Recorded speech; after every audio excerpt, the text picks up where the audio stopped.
Junkie Radio, get ready to give you guys another great interview. We have UFC heavyweight Francis Ngannou and one of his coaches, Nicksick, who's also the Extreme Couture general manager. Guys, how you doing, man? There's an official fight now. We are doing awesome, man. We can't wait until then.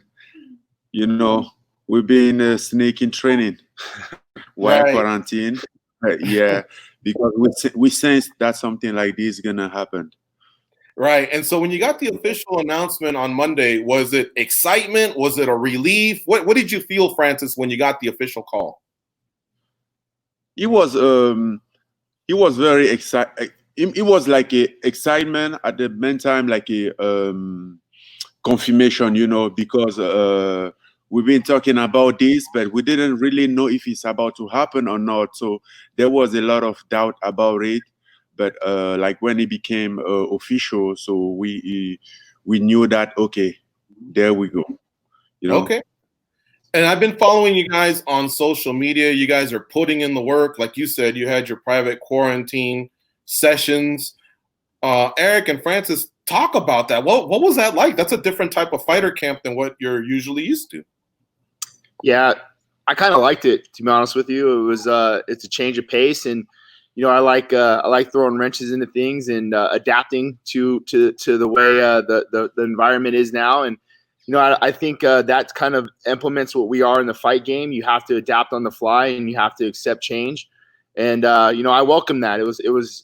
Yes, it's a challenge. We still have to go fight, but you know, at the end of the day, man, me and him are committed to each other, and we wanted to make sure we're going to put out the best product on the 18th. And Francis, for you, you know, same thing. It was like a private training, not many training partners. How do you feel about it? Do you feel just as prepared as other fights? I mean, we do our best. We adjust. We came here every day, work out, and then give what we get. What I think is very complicated for everyone. So it's not a single situation. So I'm sure everybody, like maybe my opponent, has the same situation. So we're just trying to adjust regarding the situation and the time that we are into right now, because nothing is not like normal. But it's been a enjoyment process, you know. We just have the whole gym for ourselves, like do our thing, like, you know, very, very easy for us. Now, we know that the fights are going to be in Lemoore, California at Tachi Palace, a Native American reservation. Do you guys, I mean, it's kind of close. It seems like everything you guys have been doing has been a quarantine effort, whether it's in the gym or Eric, like at your house, you know, for dinner. Are you guys just driving there and not even bothering with planes? We haven't talked about that yet. We just found out the location. But I don't know, man, you know.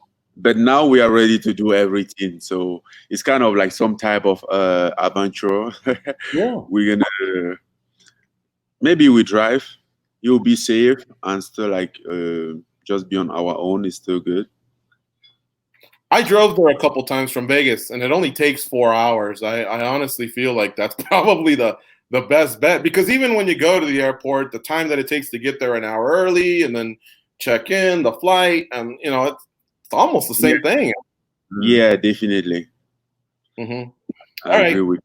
Do you guys have any major concerns when you get to the headquarters, Tachi Palace?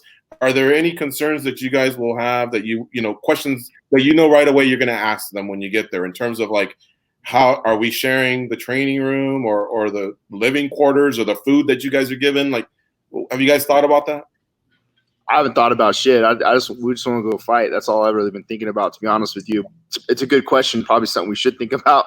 But my focus has really just been on getting there and getting ready, getting prepared and going to fight. You know, I don't want to add any more stress to an already stressful training camp, you know? So for me, I just, you know, I expect them to kind of check all those boxes before we get there and keep us safe as fighters and coaches and not have to worry about another thing. But I mean, maybe it is something I should worry about at this moment. I'm not. I just want to focus on the fight. I mean, I kind of like haven't thought about it a little bit, but I know for sure the UFC is managing that, so I don't care. I don't worry about it because I know as they are taking as more precautions as possible, they are probably doing stuff like that. Mm-hmm. All right.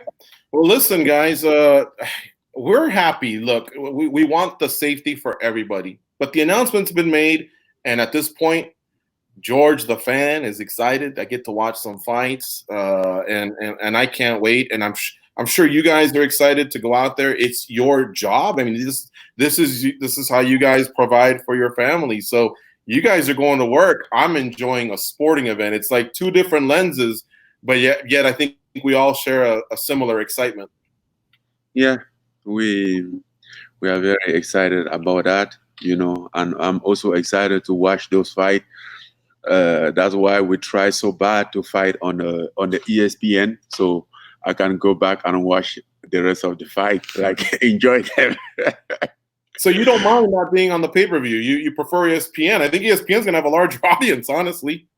Yes, to be honest, we asked the UFC for that. We almost begged them to leave my fight on ESPN as scheduled.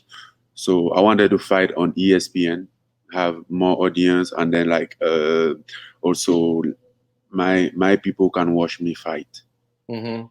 Hey Eric, one last thing, just so people know, when Francis is hitting those pads, whether it's leg kicks or your hands or whatever, has he ever missed, or have you forgotten to put the hand up? And what's that feel like to be on the receiving end without the pad in between?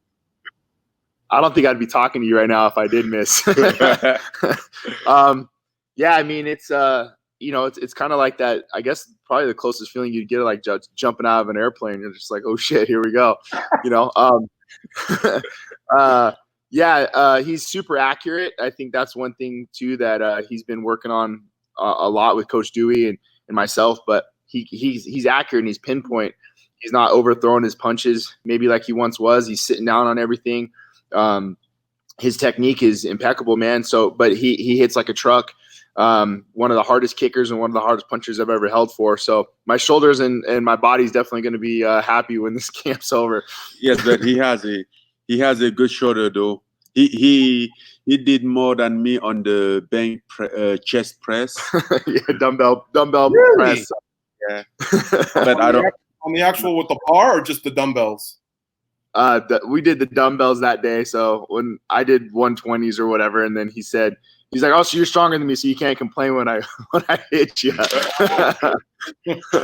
That's awesome. Hey guys, thanks so much for doing this interview. I know it's late notice. It's the end of camp, and pretty soon you guys will be traveling, for fight week next week.